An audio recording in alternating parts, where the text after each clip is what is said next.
Como é que você vê o fator petróleo na geopolítica mundial, como deflagrador de conflitos, de guerras, para a gente depois avaliar que peso que isso teve no Brasil em 2016? O petróleo é absolutamente central, né? Você vê tanto em ações negativas, quanto na omissão de ações, dependendo do caso, como o petróleo joga um papel absolutamente central, né? Quer dizer, a Arábia Saudita pode fazer o que fizer, que os Estados Unidos não condenam. Talvez o governo Biden não vai ficar tão assim de amores quanto o governo Trump, mas se afasta. Por outro lado, a Venezuela desperta todo esse interesse que desperta dos Estados Unidos, e aí tanto democrata quanto republicanos. Os republicanos foram mais duros, mas de qualquer maneira não houve muita mudança a esse respeito por causa do petróleo. E você falou do Brasil, eu poderia ficar remontando milhares de exemplos, a queda do Shah, antes lá, quando houve a primeira revolução iraniana, né? E Mossadegh, que eles depuseram interesses, naquela época ainda os ingleses tinham muito peso, anglo-americanos depuseram Mossadegh. Então, isso aí não tem fim contar essa história, o petróleo é ainda muito central. Obviamente, com o tempo, né, se as coisas das energias renováveis vão paulatinamente diminuir a importância relativa do petróleo, mas ele continuará a ter muita importância e certamente tem uma enorme importância hoje. O mundo todo.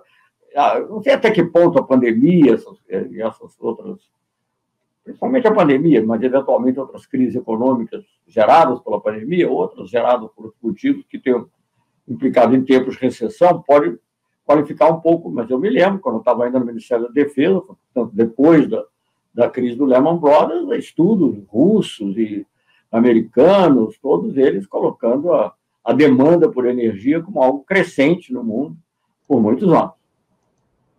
Ou seja, né, na verdade, essa ideia de que o petróleo é uma fonte energética em extinção, de que o mundo vai partir para um outro cenário, também não é tão... Não, acho que vai levar muito tempo para que isso ocorra. Muito tempo. Você mencionou a questão da Arábia Saudita, né, que pode fazer qualquer atrocidade, mas é uma aliada dos Estados Unidos, a Venezuela, que é uma inimiga, e também, na verdade, o golpe lá no Irã, que foi um golpe por petróleo. Você acha que... E as invasões do Iraque, tudo isso... A Segunda Guerra do Golfo, não sei que outras, não pode discutir tudo que aconteceu, mas, obviamente, uma coisa que não havia era o apoio de Saddam Hussein a terroristas, e não tinha armas químicas tampouco, mas tinha petróleo.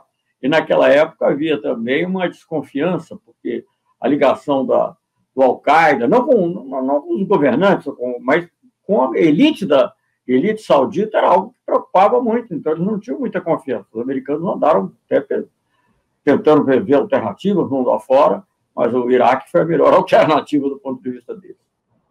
A guerra melhor nesse sentido. Foi muito interessante, né, quando se monta essa justificativa para a invasão do Iraque, as manifestações em Londres, sobretudo, né, multidões com aquele cartaz No Blood for Oil, né? As pessoas, a população percebia que aquilo lá era uma guerra, era uma invasão por petróleo, né? Sem dúvida.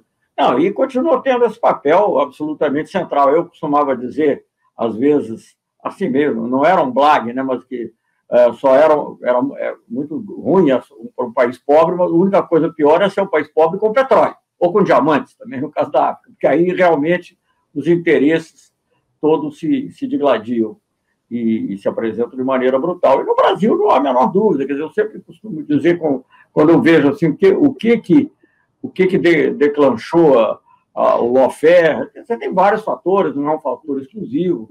Eu acho até que, de certa maneira, o protagonismo internacional do Brasil, os BRICS, América do Sul, etc., também tiveram peso, mas o principal foi o petróleo.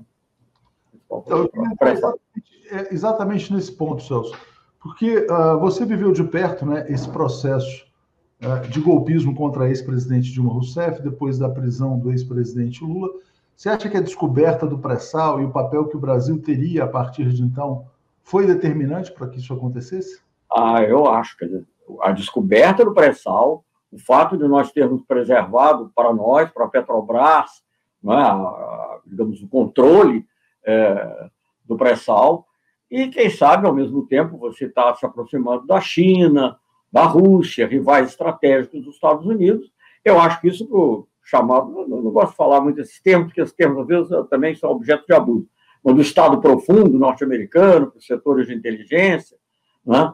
Sem falar na própria América Latina, na Venezuela. Eu acho que eles querem. E aí não é só o interesse das empresas, isso é que eu acho que é importante ver. Claro que tem o interesse das empresas, mas você sabe que com essas privatizações, vendas de leilões, etc., quem está comprando é a China, que várias coisas no passado, quem comprou foi a Noruega, uma empresa estatal, mas eu acho que é uma questão de controle. Eu acho que eles querem ter certeza que num momento de crise, né, como foi a Segunda Guerra Mundial, mesmo que não haja uma guerra mundial, mas, digamos, uma situação de crise que leve à necessidade de preservar suas fontes, os Estados Unidos, que é a maior potência, que pertinho, quer manter, próximo a nós, quer manter essas fontes. Então, eu acho que isso foi um fator, sem dúvida alguma, de grande importância. Claro que fatores, isso se junta também a fatores econômicos, estrito senso, mas eu acho que o fator geoestratégico, que a economia, obviamente, está presente, é fundamental.